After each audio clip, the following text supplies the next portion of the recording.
Are you a parent or caregiver of a toddler who's wondering what you can do to help them sound clearer, especially if they're approaching the age of 2 or maybe even 2.5, and you're concerned about speech intelligibility or clarity of what it is that they are saying? Normally, at the age of 2, a child should be 50% intelligible. That means that for an outside listener, they should be able to understand just 50% of what a child says. But if you feel like this number is lower, there are some things that you can do. And this is the third video in a series of tips to make your toddler's speech clearer. We've talked previously about CVCV words. We've also talked about the importance of emphasizing certain sounds when we are having our 2-word utterances. And now we're going to be talking about the 3 sounds that normally should be emerging or should be in around 2.5. And these are the T, D, and N sounds. So all of these sounds involve the tip of the tongue touching the alveolar ridge. So T, D, and N are made in kind of the same way. The first thing that you want to do to help your child with this is to make sure that you're checking for a tongue tie. Before we get into this, let me introduce myself. Hi, my name is Amini. I'm a speech and language pathologist with several years of experience. I've worked with children and their parents to maximize speech and language development. I also have my practice in the Bay Area, Smarter Speech, where I do the same.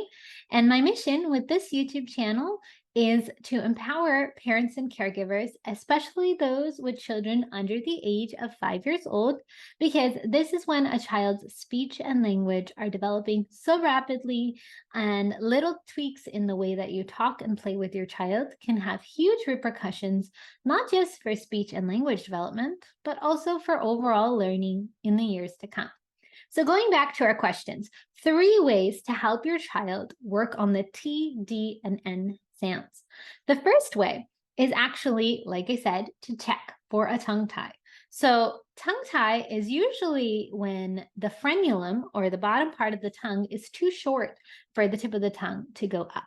So with a tongue tie, the biggest indicator that I tell my clients as a speech therapist is to see if your child can, at least in some isolated scenarios, make the T, D, or N sound. Maybe they're saying no, or maybe they're saying dog, or train, or truck. At least one word that they can make the T, D, N without struggling, then probably their tongue is going up to the ridge enough to make those sounds. Of course, that's something you should always check with the dentist, just in case. But if you aren't hearing these 3 sounds, it's a good idea to just rule that out and see that tongue tie is not an issue. Now that you've done that, what you can do is you can repeat certain words that have this T, D, N over and over again in your daily routines. So that is tip number 2. So I've already touched on some of them. For T, maybe you want to repeat words like train or track. So if you have a train in your toddler play kit, for example, I've got this one. You could totally emphasize train. You can emphasize the tracks. So this is a good target. You can also work with trucks. The truck is a great one, and I get a lot of T, maybe going down the truck. You get a lot of T and D with that.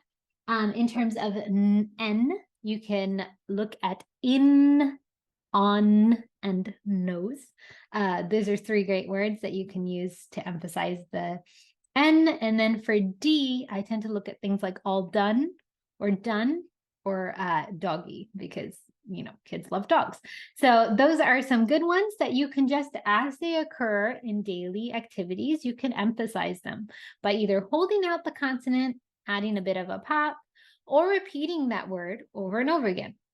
So for example, if I was going to talk with this truck here, I would say something like, oh, look, it's a truck, or what a cool truck. I love this truck. It is a cool truck. And I have a friend here, if I can find him. Where is my truck friend? He needs to go sit. on the chair. So sit. Let's sit or sit on the chair. So you can do this sort of a thing for at least 10 or 15 minutes. Oh, I finally found my friend. Here he is. And again, emphasize that T or D or N or whatever that occurs. Maybe you're playing in front of the mirror and you're going to show your child, oh, here's my nose.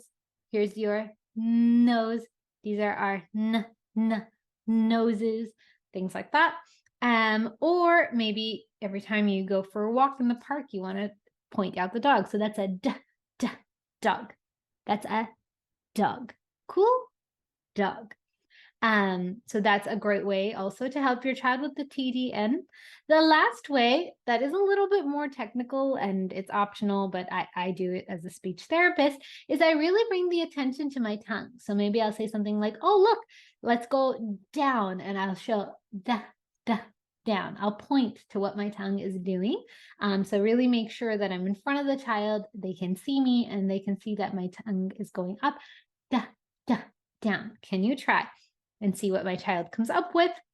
So you want to really kind of get in their space and show what you're doing with your tongue. Another really fun thing to do is you can show this with a lollipop or something like that, of course, with supervision. You can just touch the tip of the tongue and then say, see, because then your child is going to want to taste the lollipop, and maybe they'll try to bring their tongue up if they're going to get a little more of a taste of the lollipop. So you can just put the lollipop or the dum-dum at the tip of the tongue and say, and then take turns with your child. Of course, with something like that, you want to make sure there's 100% supervision. You want to make sure there's no choking hazard. But that is something that I also do just to increase that awareness of where the tongue is going and where exactly the tongue is. So those are my 3 tips if you're worried about TDN. 1, rule out the tongue tie. 2, emphasize in daily routines with some pre-made words that have the TD and N. And 3rd, you can also show your child which part of your tongue is going up. You can either do that with a mirror or just be close to the child. Or you can use a lollipop or a dum-dum or anything like that just to touch the tip of the tongue. But of course, that depends on if your child will allow you to do that. It's not necessary, and you should definitely take your child's cues, see if they're okay with that. If not, no problem at all. And also make sure with that last tip that you are being safe.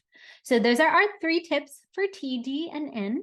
And that wraps up our 3 video series on a few intelligibility tips for 2-year-olds. If you continue to be concerned about intelligibility or speech clarity for your 2-year-old, I definitely recommend talking to a local speech therapist or talking to your pediatrician sooner than later. You can also check out some of the links in the description box below where there's more resources for you if you're curious. There's more videos on toddler speech development. There's also a link to our mailing list for a free monthly tip on toddler speech development. There's also a link to our ebook, a link to our parent education course, and links to some materials that I recommend or that I've used here. Thank you so much for watching. If you enjoyed this tip, subscribe for more tips, and happy talking.